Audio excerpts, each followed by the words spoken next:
Hello everybody, I'm back again with another Superman the Animated Series tier list, wearing my Superman the Animated Series t-shirt from Tim Levins. Anyway, with that introduction out of the way, I'm here to do a tier list of Superman the Animated Series villains. I couldn't find a tier list, so I made this one myself, so if I have missed anyone off, it's my fault this time. So let's start things off with the villains in alphabetical order. So first of all, we have the Reverend Amos Howell, who is from the episode Unity. He's this alien that comes to Smallville and wants to make everybody join his parasitic space entity thing. He sucks. I hate him. No, I don't really find the character particularly interesting. Next we have Amy from Little Girl Lost, I believe. So she's one of Granny Goodness's cronies. It's been a while since I've watched that episode actually, but I get the impression that she's not quite as into the villainy as her other members of the group. But you know, perfectly okay.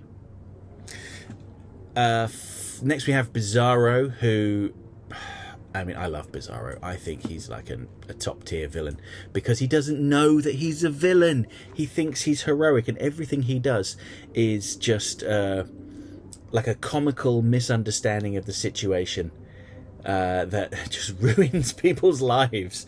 I think Bizarro is great. He's right on the top for me. Similarly, Brainiac is, I mean, he's got to go above Bizarro. I'm sorry, but the DCAU version of Brainiac was such an inspired reinvention of the character, tying him in with Superman's origin, him being the AI that ran Krypton and ignored the danger to the Kryptonians in order to save himself, and then kind of goes out across the universe looking for knowledge and information and just cataloguing everything he can and making the knowledge become precious by destroying everyone that knows that knowledge. He's a genocidal, unfeeling, monstrous machine. It's fantastic. Way better than the guy in the little shorts in the comic. Bruno Mannheim, the head of Intergang, also Darkseid's lackey. The guy that does his voice also did Lockup's voice. I wish I could remember his name off the top of my head. He's got a very charismatic and distinctive voice as Mannheim. He was also responsible, or indirectly responsible, I should say, for the creation of Toyman after he funded Winslow Schott Sr.'s toy factory, but used it as a front for a numbers game, and ended up with Schott becoming the fall guy.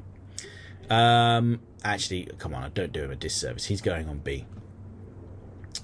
What was his name again? Corey Mills, the police officer from Prototype that wears Lex Luthor's superpowered police battle suit. That's supposed to make him like Superman. You know, he can fly. He's becomes much stronger. He can shoot lasers from his fingertips. He's meh. He's fine. There's nothing wrong with him, but he gets taken over by the machine in a way, by the suit in a way, I should say, and he starts becoming cruel and callous. And yeah, never trust gifts from Lex Luthor should be a saying. Darcy's next. So Toyman's creation to be his girlfriend. She's callous, and I'm only going to rate her based on her appearances in Superman the Animated Series. She does show up in Static Shock later on, but she is awful. I mean, to keep her secret, she tries to murder Lana Lang in a fire, and she's really cruel to Toyman. I mean, Toyman is a creep, of course, but yeah, she's pretty good. I like her more than Bruno Mannheim, so she's going there. Darkseid. So Darkseid is probably the most authentic comic book adaptation in all of the DCAU. They really didn't change anything about him. He's the ruler of Apocalypse. He's evil personified. He wants to impose order on the universe through the anti-life equation, and yeah, his target through Superman the Animated Series is Earth. And I really liked the way that he kidnapped and brainwashed Superman and made him think that he was an agent of Apocalypse, like it made him think he was his adopted son. It was just delightful. So he's getting an S as well. Do I like him more?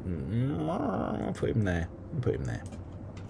Desad, Darkseid's sadistic little torture expert. He's a grubby little worm of a man, and yeah, Not a favourite of mine. I'm giving him a high C though. Alright, so next we have Earl Garver, who is a scientist at Star Labs who plants a bunch of explosives across Metropolis, and then kind of knocks himself out so that they can't force him to tell them how to disable them.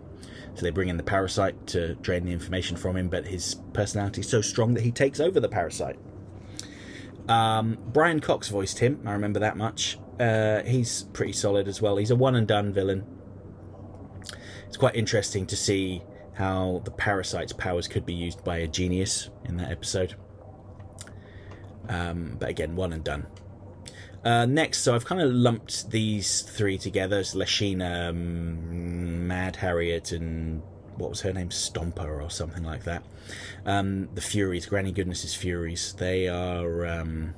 they don't have a lot of personality. The main thing about Lashina is that when Superman is brainwashed by Darkseid, she has a sexual relationship with Superman, which is quite creepy.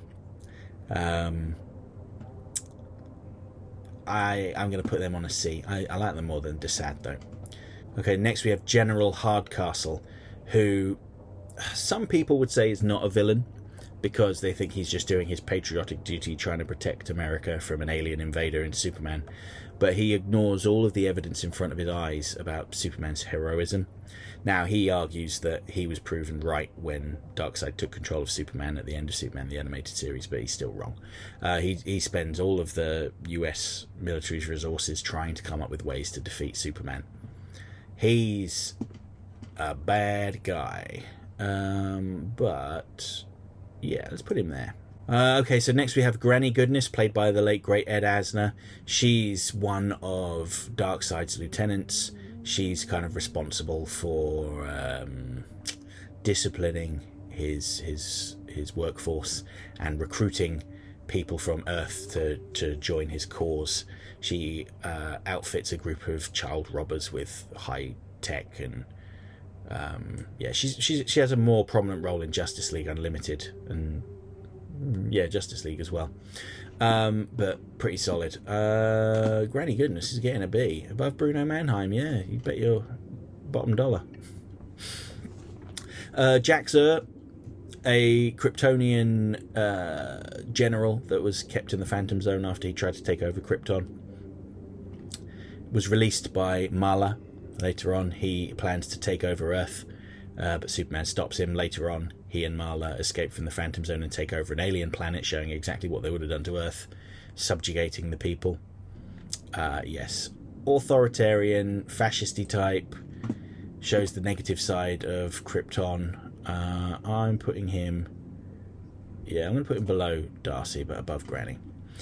Kalibak, son of Darkseid. Darkseid's punching bag in a way. He's always trying to please his father, but he's never going to be good enough.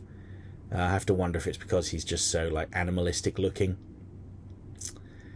But he desperately wants to please his dad, so he heads to Earth to try and subjugate Superman, and Superman beats the tar out of him, and Darkseid punishes him for it. Again, it's another B character. I don't really love the New God characters. Darkseid's cool, but the others, meh. I feel similarly about Kanto here. He's the first emissary of Darkseid that comes to Earth, and he gives Intergang the tech, like the special weapons that they use to further their criminal enterprises. But I don't really like him. I think Michael York did his voice, so he kind of talks with a plummy British accent, and that always kind of winds me up a bit. But he's more significant than Desad, so he's going there. Okay, so this guy's Karkul. I always forget his name, Karkul, the Cthulhu-type demonic figure who comes to Metropolis after escaping from a mystical artifact and wants to take over the world and turn everyone into Cthulhu-type horrors from the other dimension. I find him quite tedious, frankly. Carl Bowman, I think that's his name, Detective Carl Bowman. He only appears in 2 episodes. In the first one, he is actually, well, I wouldn't say he was a good cop, but he is involved in the investigating the threats to Lois Lane's life. Whether he does a good job or not, it remains to be seen. But he's also the main villain in the late Mr. Kent. He's a murderer that blames someone else and has them sent to death row. And when he is exposed, he is sent to death row in their place. And moments before he is executed, he realizes that Superman is Clark Kent. And just for that moment alone, I'm going to put him on... Oh, is he above those guys? I'm doing it. I don't care. For that moment alone. I'm going to ignore the stuff with him trying to fly away in a helicopter, but wonderful. So this guy here with the eye patch, his name, the only name he's ever given is Kurt, and he's I don't think they were the CIA, but he's like a government operative that had kidnapped metahumans and was experimenting on them and torturing them and selling them off to foreign governments. He was involved in Volcana's case. He's the baddie of the episode, though, not Volcana. So I'm giving him a D, though, because he's rubbish. Now, where else can I put Lex Luthor, Clancy Brown, but S? The most significant villain in Superman the Animated Series. He's right at the top. Wonderful performances from Clancy Brown. Great scripts in the episodes as well. He's easily the most significant villain because almost everything that happens in Metropolis happens because of him. All of, well, not all of these, but a lot of these villains are brought about as a result of his attempts to deal with Superman. Metallo, Bizarro, Brainiac is revived because of him. Brainiac even came to Earth because of him. In the tie-in comics, that Lex Luthor does do a deal with Darkseid as well for Apocalyptian tech. He goes on to have a bigger role in Justice League and Justice League Unlimited, but you know, everything that goes wrong in Metropolis, you can be assured that Lex Luthor is involved somehow. Next we have an original for the DCAU, and that's Livewire. She's brash, obnoxious, and what did I say? Loud, proud, and in charge. Yes. She gets an A. I'm going to put her above Bowman. She is like really abrasive, and I really don't like her as a person, but she's an excellent character.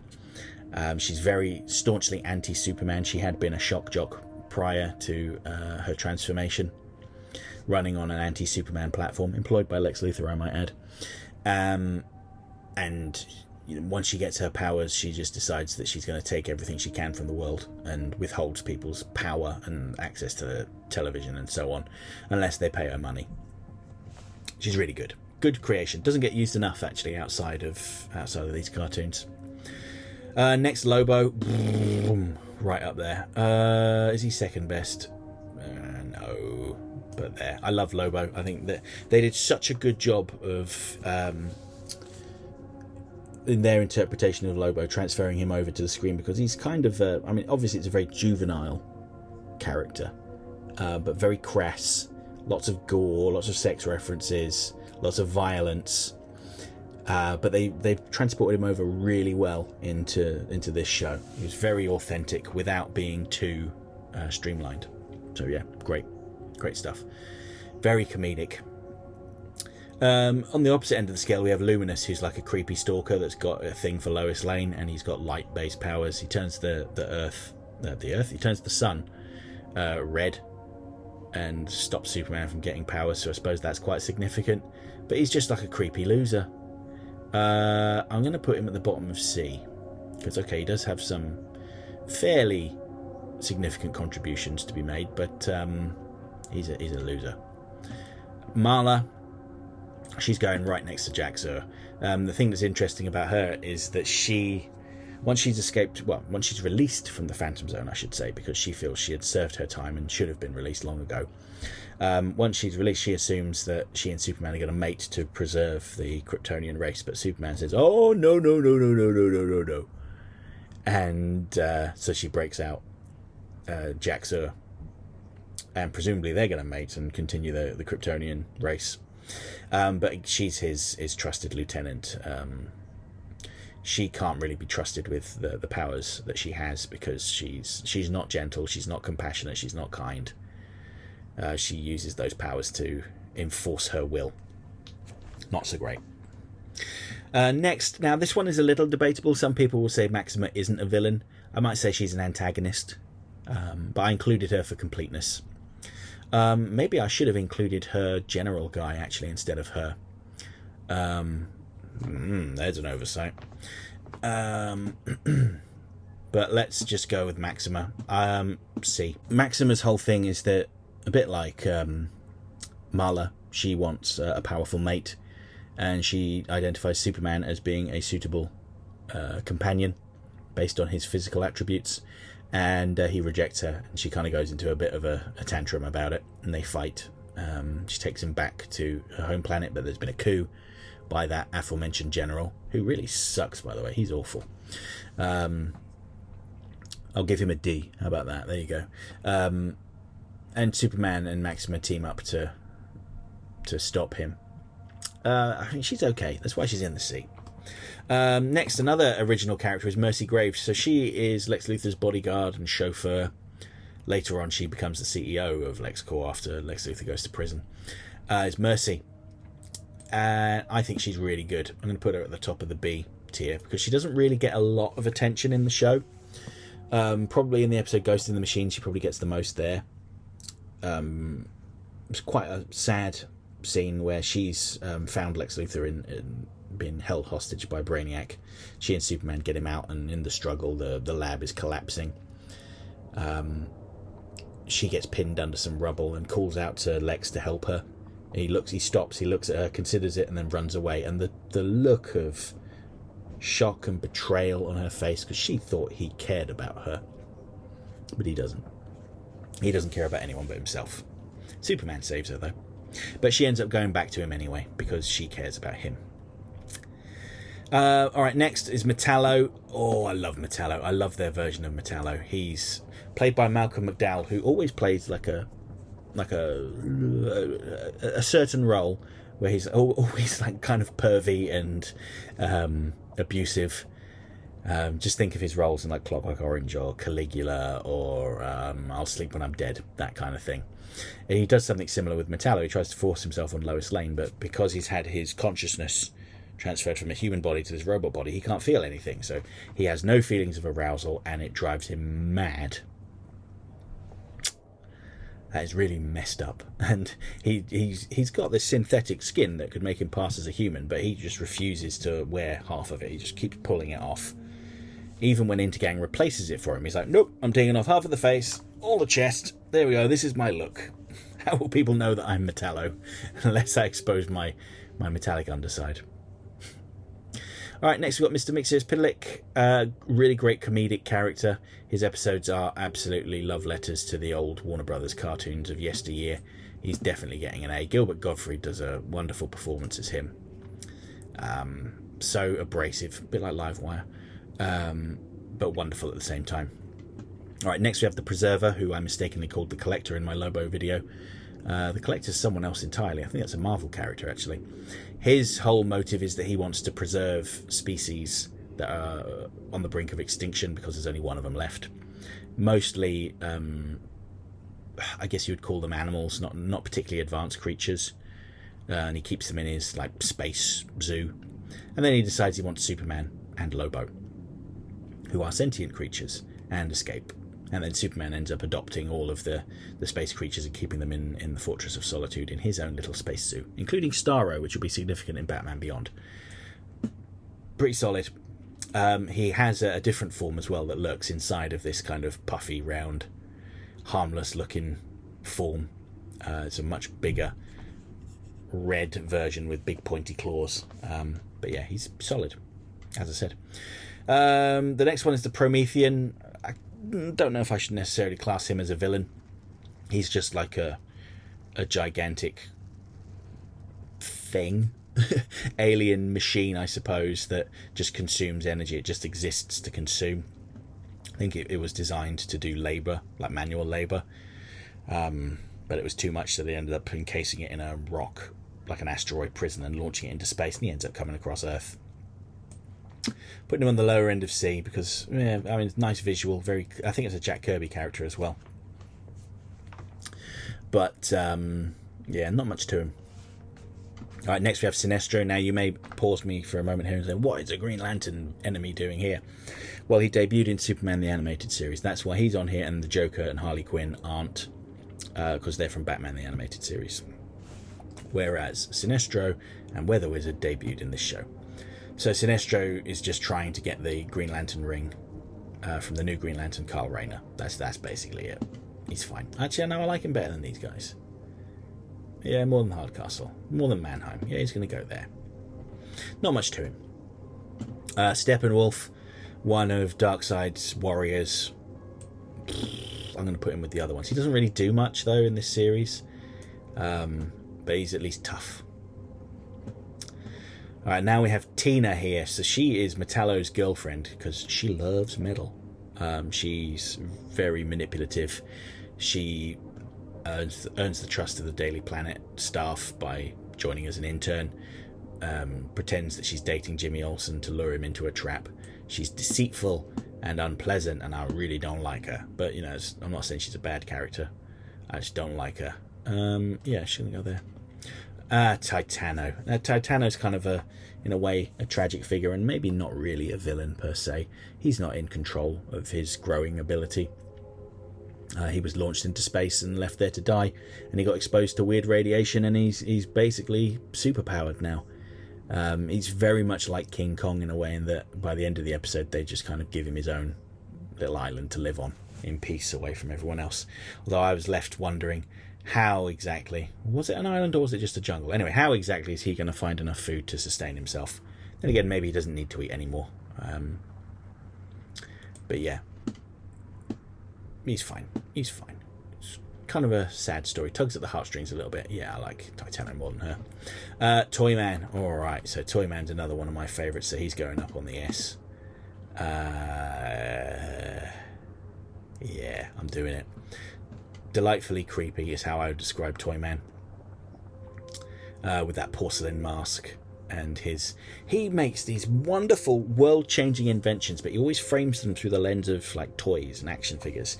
He's got the ability to create sentient artificial intelligence with realistic humanoid features. In Static Shock later on, he's able to essentially like copy people's bodies and transfer minds over. And he could make a killing if he actually did something. He would make a real difference to people's lives, but he would rather torment people he doesn't like with these wonderful abilities of his. And I guess that's what makes him a villain. Trouble. So he was also one of Granny Goodness's child gang members with Tech. He's voiced by Scott Menville, who's Robin in Teen Titans and Teen Titans Go. I remember that much about him. Yeah, he's okay. Nothing bad. Nothing particularly good either, but, you know, nothing bad about him. Next we have the other DCAU original character, and that's Volcana. So I'm already putting her right near the top. She has flame powers, and she's got a really nice design with the way that her hair kind of looks almost like a flame in itself. She can generate flame, she can control flame, and she was kidnapped and experimented on by the government and was going to be sold off as a weapon, and she was lashing out in response to that, and Superman helped her. I kind of feel like she was kind of justified in some of her views, but yeah, she doesn't really get used enough. She was also in an episode of Justice League Unlimited, I think. It might have been Justice League now that I think about it. Yeah, it was only a dream, so it was Justice League.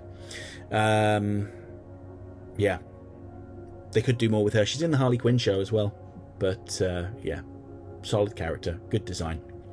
Lastly, we have Weather Wizard, who is a Flash villain, but he made his debut in the Speed Demons episode, which was a crossover with the Flash. His design is uninspiring, but he's got a cool ability to control the weather.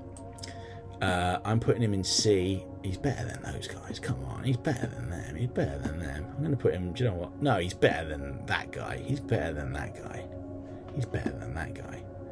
This is like a process of elimination. Is he better than them? But he's probably not better than Sinestro. All right, I feel comfortable putting him there. So, all right, those are the Superman the Animated Series villains ranked in order. I've got Lex Luthor, Brainiac, Lobo, Metallo, Toyman, Darkseid, and Bizarro in the S tier. Livewire, Mr. Mixus-Pitalik, and Detective Bowman in A tier. Mercy, Darcy, Volcana, Jaxa, Marla, Calabac, Granny Goodness, Sinestro, Weather Wizard, Bruno Mannheim, General Hardcastle, that guy whose name I can't remember, and the police officer whose name I also can't remember off the top of my head. What was it? Corey Mills. And I can't remember that scientist guy who took over the Parasite, I'm sorry. In the B rank, then we have the Preserver, Maxima, the Furies, Kanto, Darkseid, Steppenwolf, Titano, Tina, Trouble, Amy, the Cthulhu-looking weird guy whose name I also always forget, Luminous, and the Promethean in C, and right at the bottom we've got Kurt. What the hell's wrong with you, Kurt? And Amos, the preacher from Unity. All right, that's it. My voice is actually really raw now. I feel like I've been talking way too much. I hope you enjoyed this. Yeah, I don't know. If you like tier lists and stuff like that, maybe I'll do some more. I don't know, maybe I'll do some Justice League episodes. I've done Batman the Animated Series, the new Batman Adventures, and Batman Beyond. So maybe I should do Justice League and Justice League Unlimited. Let me know your thoughts in the comments below. Take care. Bye.